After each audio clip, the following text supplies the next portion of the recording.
નમસ્કાર મિત્રો, હું પટેલ પેશ ઇંગ્લિશ સ્પીકિંગના આ વિડીયોમાં આપ સૌનું સ્વાગત કરું છું.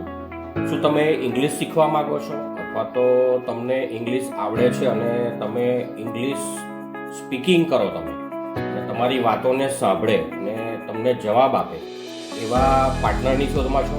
તો તમારા માટે આ વિડીયો ખૂબ જ ઉપયોગી થઈ શકે એમ છે. મિત્રો, આ વિડીયોમાં હું તમને સમજ આપવાનું છું કે તમે તમારું ઇંગ્લિશ જે છે એ એઆઈ પાર્ટનરની મદદથી કેવી રીતે સુધારી શકો છો. તમને પ્રશ્ન પૂછશે, તમારે એના પ્રશ્નોના જવાબ આપવાના છે, તમારા પ્રશ્નોને વેરીફાઈ કરશે, તમારા પ્રશ્નોના જવાબ જેટલા સારા હશે એ પ્રમાણે તમને એવોર્ડ પણ આપશે. તો ચાલો કેવી રીતે આ કરી શકાય તે જોઈએ. ઇંગ્લિશ સ્પીકિંગ એઆઈ પાર્ટનર મેળવવા માટે સૌથી પહેલાં આપણે ગૂગલનું વેબ બ્રાઉઝર ઓપન કરીશું અને એની અંદર હું લખીશ speakandimprove.com અને આપણે સર્ચ કરીશું અને આ સર્ચ કરતાં આપણને એક નવું વેબ પેજ મળશે, નવી વેબસાઇટ મળશે. અહીંયા લખ્યું છે Cambridge English speak and improve. આ એક રિસર્ચ પ્રોજેક્ટ છે, કેમ્બ્રિજ યુનિવર્સિટીનો પ્રોજેક્ટ છે, ખૂબ જ રિલાયબલ સોર્સ છે. તમે speakandimprove.com લખો અને તમને આ વેબ પેજ ના મળે અથવા તો આ વેબસાઇટ ના મળે તો ચિંતા ના કરશો. આ વિડીયોનું જે ડિસ્ક્રિપ્શન બોક્સ છે એમાં મેં એક લિંક આપી છે, એની પર ક્લિક કરીને તમે આ પેજ પર પહોંચી શકો છો. સૌથી મોટી વાત મિત્રો, ફ્રી છે, ક્યારેય કોઈ ચાર્જ ચૂકવવાનો નથી, એટલે તમે ફ્રીમાં ઇંગ્લિશ એઆઈ પાર્ટનર મેળવી શકો છો.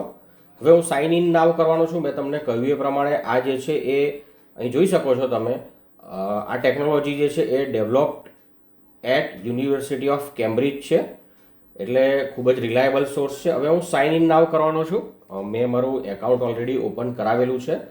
તમારું એકાઉન્ટ ના હોય એની અંદર તમે સાઇન અપ કરી શકો છો. તમારું મેલ એડ્રેસ આપી અને પાસવર્ડ ક્રિએટ કરી શકો છો. ખૂબ સહેલું છે, તમે જાણો છો આ બધું. હવે હું સાઇન ઇન કરીશ. હવે હું આ પેજ પર પહોંચી ગયો છું. Focus on specific speaking skills where you need most practice speaking skill. નીચે એનો ટેસ્ટ છે. મેં ટ્રાયલ લીધો છે અને મને એક એવોર્ડ અથવા તો બેઝ પણ મળ્યો છે. તમે પણ મેળવી શકો છો, ફ્રી છે. તમે પ્રેક્ટિસ કરશો એટલે તમને આવડી જશે. ચલો આની પર ક્લિક કરું છું. તમને ત્યાં સુધી પહોંચાડવાનું કામ છે, પછી મહેનત કરવાનું કામ તમારું છે. પ્રેક્ટિસ સ્પીકિંગ સ્કિલ પર હું ક્લિક કરું છું એટલે મારી પાસે અહીંયા આગળ ઓપ્શન આવે છે. જુઓ, જે એક્સરસાઇઝ તમે કરી છે એ ફરીને ફરી પણ કરી શકો છો, એટલે ખૂબ સારી વાત છે. એવું નથી કે એકવાર કરી એટલે નહીં આવે. હવે અહીંયા આગળ practice speaking skill, focus on specific, મેં તમને વાત કરેલી છે એમ. ચાલો હું પહેલા ઓપ્શનમાં જાઉં છું. Answer questions about your self. અહીંયા મારે પ્રશ્નોના જવાબ આપવાના છે અને હું 5 થી અહીંયા 8 પ્રશ્નોના જવાબ આપીશ. પછી એ વેરીફાઈ કરશે મિત્રો. ચલો હું આની પર ક્લિક કરું છું અને અહીં એક સૂચના આવી છે. જુઓ, પહેલા ટાસ્ક પર છું. You will here 8 questions. મારી પાસે 8 પ્રશ્નો હશે. લિસન ટુ ઈચ, મારે સાંભળવાના છે.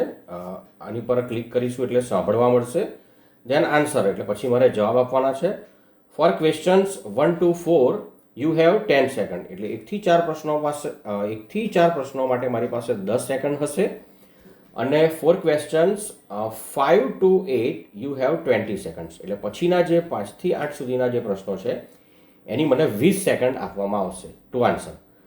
ચાલો હું એકાદ બે પ્રશ્નોનો ડેમો પણ તમને આપું. અહીંયા આગળ હું ક્લિક કરું છું. હવે What's your name?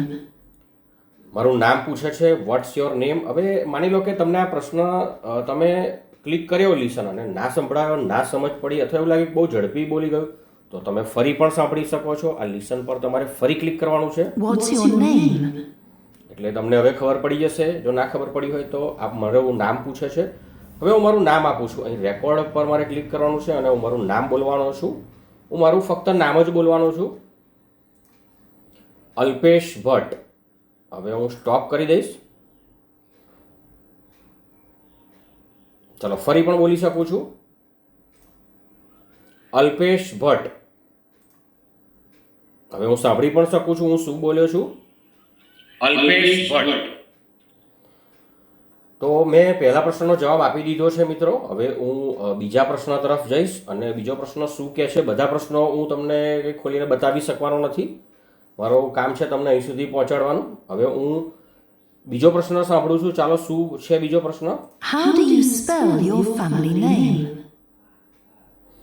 મને એમ પૂછે છે કે how do you spell your family name, એટલે હું મારા ફેમિલી જે મેમ્બર હોય કોઈ અને એનું નામ જે છે કેવી રીતે સ્પેલ કરીશ, એનું સ્પેલિંગ કેવી રીતે બોલીશ. ચાલો હું માની લો કે મારા ઘરમાં કોઈ રામ નામનો વ્યક્તિ રહે છે, તો હું રામનો સ્પેલિંગ કરીશ, રેકોર્ડ પર ક્લિક કરીશ અને હવે બોલીશું મારો જવાબ RAM રામ.